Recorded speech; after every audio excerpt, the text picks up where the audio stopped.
한국의 진단키트 제공 제한에 적절히 대응하지 못했다는 점을 후회한다. 치명적 실수였다. 사과하고 싶다. 코로나19 대처를 위해 의료 장비를 지원해 줄 수 있나? 한국바이오의 신한뉴다. 신종 코로나 바이러스 감염증, 이 팬데믹으로 번지면서 세계 곳곳에서 한국 코로나19 진단키트를 보내달라는 SOS를 보내고 있다. 한국바이오협회에 따르면 시젠과 코젠바이오텍, 솔젠트, SD바이오센서 등 식품의약품안전처의 긴급 사용 승인과 수출 허가를 받은 국내 4개 기업이 세계 47개국에 진단키트를 수출하고 있다. 수출 으뜸은 4개 기업 중 유일한 상장사인 시젠이다. 시젠은 현재 일주일에 진단키트 100만 테스트를 생산하고 있으며 이 중 90% 이상을 해외에 공급하고 있다. 수출국은 유럽과 중동, 동남아를 중심으로 총 45개국에 이른다. 최근 확진자가 급증하고 있는 미국의 경우 지난 16일부터 FDA 승인을 받지도 않은 상태에서 추후 승인을 전제로 시젠의 진단키트를 수입해 이미 사용하고 있는 것으로 밝혀졌다. 코로나19 발병 초기 한국 성지 순례에 참여했던 관광객들을 억류했다 돌려보낸 이스라엘은 자국에서 쓰는 진단키트 수요의 전부를 시젠에 의지하고 있다. 시젠, 코젠 등 한국 중소기업, 세계 진단키트 주도. 시젠 관계자는 해외 곳곳에서 정부 차원에서 요청이 밀려들고 있지만 생산 물량이 따라주지 못해 적자는 국가의 주문을 거부하고 있는 실정이라며 현재 지하 회의실을 개조하고 공간을 새로 임대하는 등의 방법으로 생산시설을 늘리는 작업을 하고 있다고 말했다.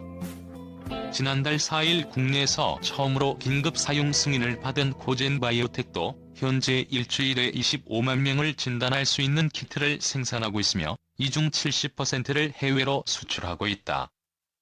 수출국이 다양한 시젠과 달리 코젠은 사우디아라비아 등 중동 국가를 중심으로 30여 개국에 제품을 보내고 있다. 현재 국내에는 이들 기업 외에도 42개사 60여 개 제품이 질병관리본부에 긴급 사용 승인을 신청한 상태다. 선진국이 한국에 진단키트 지원 호소하는 이유.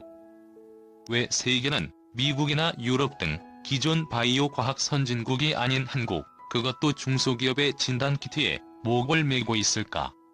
미국 대통령이 정상회담을 통해서까지 진단키트를 요청한 것은 전례가 없는 일이다. 우선 미국, 캘리포니아를 중심으로 첨단 바이오 기업이 즐비한 미국에서 제대로 된 진단키트가 왜 없을까? 해답은 한국처럼 양산시설을 갖춘 기업이 진단시약과 키트를 개발하는 구조가 아니기 때문이다. 각 주의 질병통제센터와 공공임상연구실이 자체적으로 진단시설을 개발하고 FDA의 승인을 얻어 감염병 진단에 대응하는 시스템이다. 그간 팬데믹에 이를 정도 감염 환자 폭증을 경험한 적이 없어 공공기관에서의 생산만으로도 충분했다. 게다가 이번에 개발한 코로나 진단키트에 오류가 생기면서 그나마도 공급이 더 늦어졌다. 결국 미국은 뒤늦게 다국적 기업 로슈에 진단키트 공급을 요청했지만 이마저도 부족한 상황이 된 것이다. 유럽은 어떨까?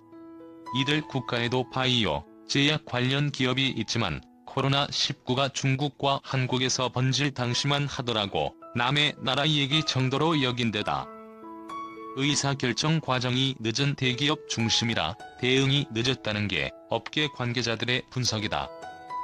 반면 한국은 진단키트 생산 기업들이 중소, 벤처기업들이라 오너 중심의 빠른 결정을 할 수 있었다. 여기에 그간 쌓아 올린 노하우가 빛을 발했다. 국내 업체들은 기존에 하루 이상 걸리던 진단을 대용량으로 4에서 6시간 만에 해결할 수 있다. 진단 정확도도 98% 이상을 보여 체코, 헝가리 등지에서 부정확한 진단으로 물의를 일으킨 중국 제품과 대조를 이뤘다.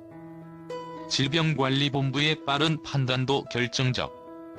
제외진단기업협의회 운영위원을 맡은 오기환 한국바이오협회 전무는 이번처럼 갑자기 코로나19 사태가 벌어질 때는 진단키트의 양산이 필요한데 대량 생산을 할 수 있는 것은 민간 기업 섹터밖에 없다며, 한국은 그간 사스와 메르스를 경험한 진단 관련 민간 기업들이 노하우를 쌓아 이번에 빠르게 움직일 수 있었던 것이라고 말했다.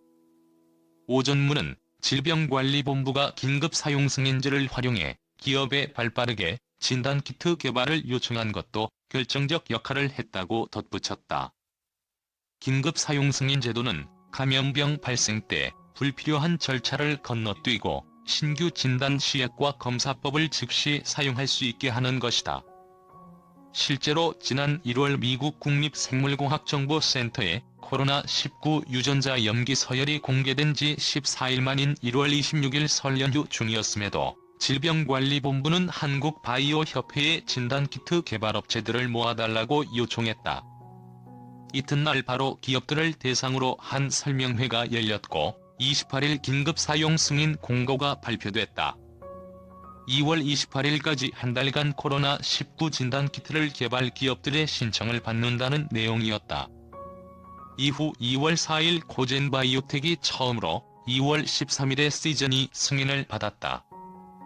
긴급 사용 승인제가 없다면 최소 1년 이상 걸리는 과정이었다. 물론 코젠과 시즌 등 민간 기업들이 중국에서 코로나19가 무섭게 번져가는 상황에서 DNA가 공개되는 것을 보고 발빠르게 진단키트 개발에 들어간 것이 우선이다. 천종윤 시즌 대표는 중앙일보와 인터뷰에서 국제사회의 코로나19 염기 서열이 공개된 지나흘 뒤인 1월 16일에 사내 회의를 통해 코로나19 진단 시약 개발을 제안하고 21일 개발에 착수했다며 당시엔 적자를 각오하는 심정으로 도전한 것이라고 소회를 털어놓기도 했다. 소외된 면역진단키트 업체들 우리도 승인 요구. 한편 이번 긴급 사용 승인 요구 기업 중에는 항체를 이용한 면역진단키트를 제작한 곳도 적지 않았다. 하지만 식약처로부터 승인을 받은 기업은 전무하다. 코로나19의 특성이 초기에 전염력이 강해서 무증상 감염자가 많은 경우엔 정확한 진단이 어렵다는 점 때문에 식약처는 이번 긴급 사용 승인을 분자 진단키트만을 대상으로 한정했다. 면역 진단키트는 임신 진단키트처럼 현장에서 20분 안팎의 짧은 시간 안에 검사 결과를 확인할 수 있다는 장점이 있다. 하지만 코로나19는 감염되고 항체가 제대로 형성되기까지 일주일 이상 걸린다. 때문에 초기 진단에는 부적합한 단점을 가지고 있다. 이승규 한국바이오협회 부회장은 이제 한국은 물론 세계적으로 코로나19가 지역사회로 확산하면서 진단 수요가 폭증하고 있다며 앞으로는 긴급 사용 승인의 대상이 되는 유전자 검사 시약뿐만 아니라 무증상의 잠복기가 긴 환자를 대상으로 검사와 대량의 신속한 진단을 위해서 분자 진단을 보완할 수 있는 항체 면역 진단 제품을 보조적으로 사용하는 것도 검토할 필요가 있다고 말했다. 세계 각국이 코로나19에 대응해 천문학적인 액수의 지원책을도 내놓고 있다. 미국에서는 2조 2천억 달러 규모의 경기 부양책이 상원을 통과했고 독일 연방의회 상원도 1조 1천억 유로 규모의 코로나 구조 패키지를 승인했다. 일본도 당장 다음 달 56조엔에 달하는 경기부양 패키지를 내놓을 계획이다. 한국 정부가 최근 석 달간 내놓은 부양책과 금융지원 정책 규모가 총 132조 원에 이르지만 주요국 단일 부양책과 비교하면 적은 규모다. 미국이 지금까지 내놓은 코로나19 대응 지원 법안 3개를 합치면 총 규모는 약 2조 3,133억 달러로 추산된다. 이 단일 코로나19 재정지원 법안 규모는 2조 2천억 달러에 달한다. 소득에 따라 최대 1,200달러를 주는 현금 지급 프로그램에 2,900억 달러, 소상공인 신규 대출 지원에 3,490억 달러, 기업 대출 및 대출 보증에 5천억 달러 등이 투입될 예정이다. 이보다 앞서 이달 5일 코로나19 대응 1차 예산으로 83억 달러가 배정됐고 뒤이어 19일 통과된 코로나19 확진자 지원안 규모도 1,050억 달러가량으로 추산된다. 미국 경제분석국에 따르면 지난해 미국 명목 국내 총생산은 21조 4,300억 달러다. 이를 고려하면 코로나19 대응 법안 3개 규모는 GDP의 10.7% 수준이다. 이번 케어스 법안만 따져도 10.3%다. 독일은 역사상 가장 큰 규모인 1조 유로 규모의 부양책을 내놓았고 27일 연방의회 상원 문턱을 넘겼다.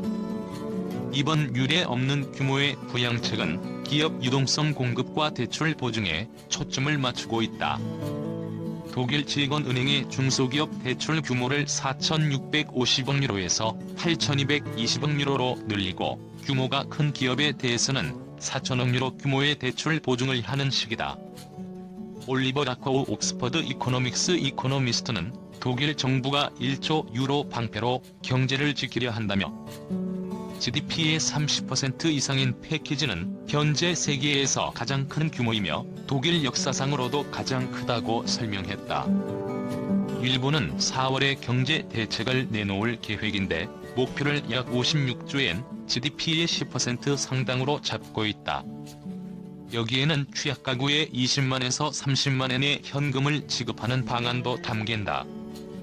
앞서 일본 정부는 2개의 경기 부양 패키지를 통해 1조 6천억엔의 금융 지원 방안을 공개한 바 있다. 이외에도 싱가포르가 480억 싱가포르 달러의 2차 경기 부양 패키지를 발표했다. 1차와 합치면 544억 싱가포르 달러, GDP의 11% 수준이다. 유로존 국가도 평균적으로 GDP의 11%를 코로나 대응에 사용할 전망이다. 한국의 경우 각종 대책을 연달아 내놓고 있지만 절대 액수로나 경제 규모를 고려한 비율로나 주요국 대비 부양책 규모가 작은 상황이다. 정부가 코로나19 발생 이후 마련한 내수 활성화 대책과 추가 경정 예산, 민생, 금융안정 패키지 프로그램의 규모를 모두 합치면 약 132조 원이다.